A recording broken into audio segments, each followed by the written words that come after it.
Hey guys, and welcome back to another video. Today we're going to be talking about how I went to Nashville. Let's get right into it. So on this road trip, I didn't have much to do. So I ended up just using my computer and watching some Demon Slayer. So on my laptop, I was just chilling out in the back seat, watching some Demon Slayer. I don't know, hopping on a bit of video games, COD, the usual.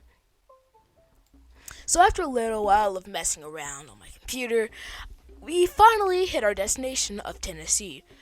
So at Nashville, first off, I noticed that every single person there freaking unironically wears a cowboy hat. It is insane.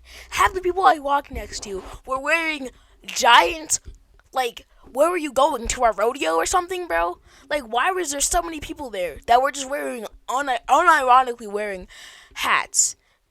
It makes no sense. So they're just walking around. It's insane. My mom said that, they're probably just a country concert or something. But there's no way. No way. There's so many people wearing it, bro.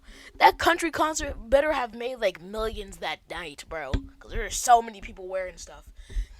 So after that, it was pretty insane because we had done a pretty long walk to our first destination, a mall.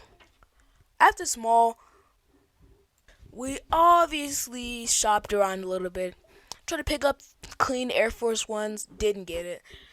But we did head to Dave & Buster's, which the shenanigans began.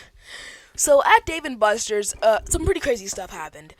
First off, I had tried to get on the DDR machine. I'm pretty skilled at the game, I have my own dance pad at my house, I'm popping off every night, So I'm pretty good at the game. But the thing is that half the people that used it were either extremely skilled and were playing double mat, which if you don't know is when you play both mats at the same time as if you're two-player. It's insane. But obviously, that mode is for skilled. So either it was unskilled people who didn't know how to play or absolute pros hogging it for an hour. So I didn't get on it. The whole entire time I was just looking around for something to do. So first, what we did is we looked around and we found a pretty cool Injustice thing, like the Injustice game. So that was pretty interesting. So I hopped on that, beat up my brother a little bit, I'm joking. I lost so badly. Unironically, I got the black beaten off of me in that game. He beat me so hard. I was literally raging at Injustice Arcade Edition, bro. Literally. I was getting mad over nothing, really. So after this, we go ahead and we're just whatever. So after that, I try to go play some other games, get my tickets up so that I can take something home. But the thing is that I had started playing games like basketball, the usual. I tried to have a little bit of fun, play other games. I saw my brother on this one game where basically what you do is you take these guns with IR sensors in them, and they track across the screen, and you're supposed to shoot the enemies and stuff, and basically glide around. It was pretty interesting. So I'm playing that game. Christian's playing it next to me, but we aren't playing the same mode. So I'm just playing around, having a bit of fun. And obviously, after a while, I died. So I went on to this one game that you might know from Chuck E. Cheese's, the chicken game. I hate that game. It is so annoying because basically what you're supposed to do is you're supposed to land on the green light. But the thing is, the game always screws you over because the other lights also give you certain amounts of tickets. So one time I had landed on the green light, and get this, they claimed that the ball did not slow down on the green light. It did not stop on it, so they claimed it kept on moving past it, even though that's really when it started slowing down. So it was some bull because every single time I would land on 150 tickets, it would freaking tell me that, oh, you get 50 tickets or like 10 tickets or something like that, because technically I stopped on the one before the 150, which makes no sense. So after this, I'm just kind of fed up. I tried to go play the lock game. It was a pretty long line, and I realized way too late that someone was going to be on that for a whole day because they had taken like 3 turns.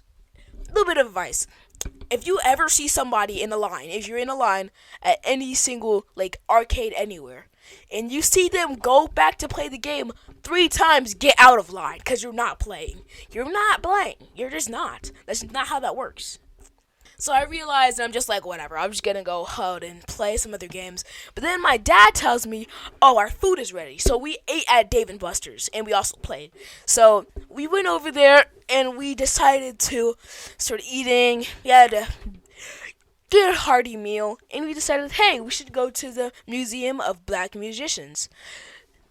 So we're at this museum and it seems pretty cool. And basically what happened was is I went to this thing called basically you can make your own rhymes, beats and stuff. You can make your own songs. It was crazy. So I made a couple songs, made a couple beats that were pretty fire, if you know what I mean. Ha ha ha ha. But yeah, I made a couple beats, and I freestyle. Least to say that I thought I was eating. I really thought I was eating. On the freestyle, I literally thought I was eating. I thought I had left no crumbs. I thought that I had popped off. But I really didn't. I really did not. I was so bad. I was so bad at singing. But anyway, after that little bit of a rap freestyle section, we decided to head out since there wasn't much else to do. After that, there's a whole section about like evolution, of the musicians and like the different stuff they use, like the evolution of the guitar and stuff. So it was pretty interesting. So after that, we're about to leave to go catch some food. And when I tell you, the Cowboys came out of their closet. They did. I saw nobody with their fresh hair out. Well, actually, no, I shouldn't say that. I saw like 5 people, including us. Bro, it was insane. There were just like so many people wearing cowboy hats unironically. It's insane. So we saw all these people who were assuming going to like some cowboy festival. So we go ahead and we're getting this line that's 50 meters long. It is insane. There are so many people in that line. I was just like, no, we're not doing that. So we go find somewhere else to eat. Obviously, like why? Why would anybody voluntarily sit in that line? Like, it gave me flashbacks to New York.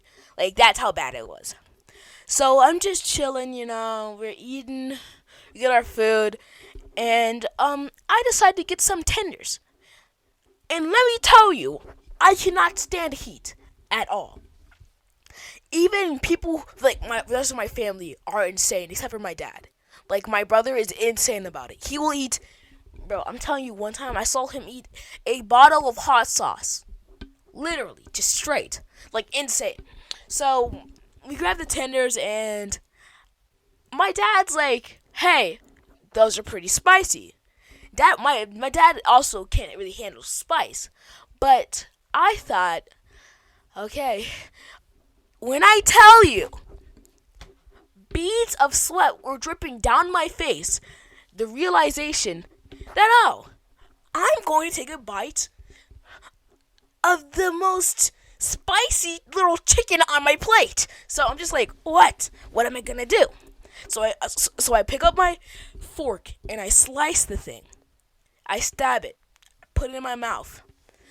I'm thinking, oh, okay, it's not that bad. And then my nonchalant face and attitude wiped away. It kicked like a freight train. Call this junk Mugen Train Demon Slayer because I'm done. I'm done. I take one bite and I'm out. I'm out for the count, bro. Call it a KO. Mike Tyson. So after that, I'm just kind of like, ow, okay. I'm not eating any more of this. Like, no, that's not what's happening. So After this, we go ahead and we just leave, and we go ahead and head back to Nashville after eating that dinner. So we're heading back home actually, and we're just having a nice time. I finished the rest of Demon Slayer. Least to say, if you go to Nashville, you're gonna get cowboy attacked. See you next time. Signing off.